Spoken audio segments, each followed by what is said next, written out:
इस कैंपेन के अंडर ये चाहते हैं कि दुनिया का ध्यान ये लोग लेके आए इंडिया के यूरेनियम केसेस पर। यहाँ पे आप देखोगे ये एक ट्वीट है पाकिस्तान के विदेश मंत्रालय की। यहाँ पर कह रहे हैं कि वी मतलब पाकिस्तानी गवर्नमेंट, हमने नोट किया है कि बहुत सारी सीरियस रिपोर्ट्स आ रही है इंडिया से, जहाँ पर यह पता लग रहा है कि जो यूरेनियम है ये अनऑथराइज्ड लोगों के हाथ में मिल रहा है। आगे ये ऐड करते हैं कि जो सिक्योरिटी है न्यूक्लियर मटेरियल की, ये सबसे टॉप प्रायोरिटी होनी चाहिए, मतलब कि प्राथमिकता होनी चाहिए किसी भी कंट्री के लिए। और भारत में जिस तरीके से आम लोगों के हाथ में यूरेनियम यहाँ पर मिल रहा है, ये एक बहुत ही बड़ा सिक्योरिटी कंसर्न है, ना सिर्फ भारत के लिए बल्कि पूरे रीजन के लिए। और आगे आप अगर देखो तो पाकिस्तान में कई ऑफिशियल्स हैं, ये लोग यहाँ पर ये भी कह रहे हैं कि इस तरीके से अगर पाकिस्तान में यूरेनियम पकड़ा जाता या फिर कोई भी रेडियो एक्टिव कोई मटेरियल पकड़ा जाता तो इमीडिएट बेसिस पर पाकिस्तान पर यहाँ पे आरोप लगता कि ये लोग यूरेनियम सप्लाई कर रहे हैं ईरान को, नॉर्थ कोरिया को या फिर बाकी और देशों को। वेरएज पाकिस्तान की कंप्लेन यहाँ पर यह है कि जब यूरेनियम भारत में मिलता है तो वेस्टर्न कंट्रीज बिल्कुल चुप रहती हैं। यहाँ पे आप देखोगे इस तरीके से बहुत सारे पाकिस्तानी राइटर्स ने ये लिखा है कि smuggling of Indian uranium and western silence, France, Germany, US, UK सब कंट्रीज इसके बारे में चुप है, वेरएस इंडिया में लगातार ऐसे केसेस बढ़ते जा रहे हैं। ना यहाँ पे आप क्वेश्चन पूछ सकते हैं कि वेट, पाकिस्तान यहाँ पर क्या करने की कोशिश कर रहा है? ये देखो यहाँ पे ये करने की कोशिश कर रहे हैं कि इंटरनेशनली भारत का नाम खराब हो। जो आईएईए है, मतलब कि इंटरनेशनल एटॉमिक एनर्जी एजेंसी, ये यहाँ पे इंडिया में जांच पड़ताल शुरू करे और इन अ नटशेल इंटरनेशनली इंडिया का नाम खराब हो, इंडिया मशहूर हो जाए दुनिया में as a uranium smuggling country. ना क्या पाकिस्तान का ये सब करने के पीछे कुछ यहाँ पे रीजन है? देखो रीजन एक दो केसेस हैं, उनके बेसिस पर पाकिस्तान यहाँ पे एक एंटी इंडिया नैरेटिव बिल्ड करना चाहता है इंटरनेशनली। अभी हाल ही में आप अगर देखो तो एक न्यूज आपको याद होगा आई थी कि नेपाल में गिरफ्तार किए गए थे 4 लोग क्योंकि इनके पास 2.5 kg अनप्रोसेस्ड यूरेनियम पाया गया। यहाँ पे आप देखोगे यूरेनियम 238 यहाँ पर पाया गया था। हालांकि बाद में इन्होंने यहाँ पर यह ऐड किया नेपाल के लोगों ने कि जो ये यूरेनियम है इनको कई साल पहले, हो सकता है कि 10-20 साल पहले भी इंडिया में एक माइन से मिला था, उसके बाद इन्होंने अपने पास ये यूरेनियम बस रखा हुआ था। और जो यहाँ पर ये यूरेनियम है, यूरेनियम 238, ये जान लो क्या है। ये एक नेचुरल अकरिंग मेटल है, ये आपको मिलेगा काफ़ी बार माइंस में। इसको काफ़ी बार एनरिच किया जाता है, बाद में इसको एनरिच करके इसको आप यूज़ कर सकते हैं एक इलेक्ट्रिसिटी प्लांट पे, इससे आप जनरेट कर सकते हो पावर, या फिर इससे आप न्यूक्लियर वेपन्स भी क्रिएट कर सकते हो।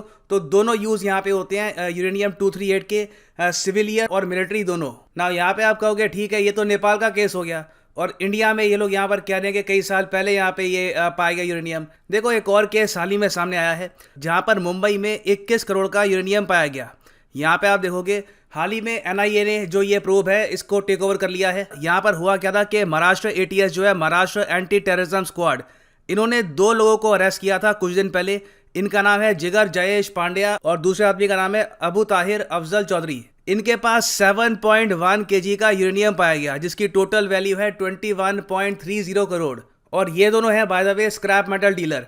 ये यहाँ पर जो ये यूरेनियम है इसको ऑनलाइन सेल करने की कोशिश कर रहे थे। ऑनलाइन जब ये बेचने की कोशिश कर रहे थे उस वक्त सरकार को पता लग गया और फिर यहाँ पे जो तंत्र है ये एक्शन में आ गया और इनको अरेस्ट किया गया। और जब इन लोगों को अरेस्ट किया गया तब उस वक्त एटीएस ने यहाँ पर ये कहा कि जो यूरेनियम इनके पास था ये हाईली रेडियो एक्टिव है और काफ़ी हद तक डेंजरस है टू ह्यूमन लाइफ। और जब यूरेनियम इनके पास मिला तब इन्होंने इसकी एक स्टडी करवाई फ्रॉम बार्क, मतलब के भाभा एटॉमिक रिसर्च सेंटर, और फिर जो एटॉमिक एनर्जी एक्ट ऑफ 1962 है इसके अंडर दोनों को जेल में डाला गया। नाउ इस पर्टिकुलर केस के बारे में मैं कुछ ज़रा आगे बोल नहीं सकता क्योंकि एनआईए अभी भी यहाँ पर इन्वेस्टिगेशन कर रही है। हमें अभी भी कुछ पता नहीं है कि कैसे 2 मेटल स्क्रैप डीलर्स के पास इतना सारा यूरेनियम यहाँ पर आ गया, ये यहाँ पर सेल किसको करने की कोशिश कर रहे थे। It is still very much a mystery और काफ़ी हद तक ये एक मैं कहूँगा वरिंग केस भी है अपने आप में। और इससे पहले आप अगर जाओ कुछ टाइम पहले 2016 में, तो उस वक्त भी 2 लोगों को अरेस्ट किया गया था 8 kg डिप्लीटेड यूरेनियम के साथ। ना पॉसिबिलिटी है, हो सकता है कि इस पर्टिकुलर केस में भी जो यूरेनियम हो ये डिप्लीटेड यूरेनियम ही हो, मगर इसके बारे में अभी हम कंफर्मेशन के साथ कह नहीं सकते। देखो जो ये डिप्लीटेड यूरेनियम है ये भी एक यूरेनियम की फॉर्म होती है, मगर काफ़ी बार इसका सिविलियन यूज़ होता है। और ये देखो भारत में मोस्ट प्रॉब्ली काफ़ी बार यूज़ होता होगा मेडिकल रेडिएशन थेरेपी के लिए। आपको पता होगा कई लोग होते हैं जो कैंसर से सफ़र कर रहे होते हैं, उनको रेडिएशन थेरेपी चाहिए होती है, तो रेडिएशन थेरेपी जब दी जा रही होती है तो उस वक्त डॉक्टर नर्सेस को शील्ड करने के लिए काफ़ी बार डिप्लीटेड यूरेनियम का भी यूज़ होता है, एक आप कह सकते हैं दरवाज़ा बनाने के लिए, एक टाइप का एक शील्ड बनाने के लिए। और काफ़ी बार क्या होता है, जो ये डिप्लीटेड यूरेनियम है जब इसको फेंकने की बारी आती है तो लोग बार के पास नहीं जाते।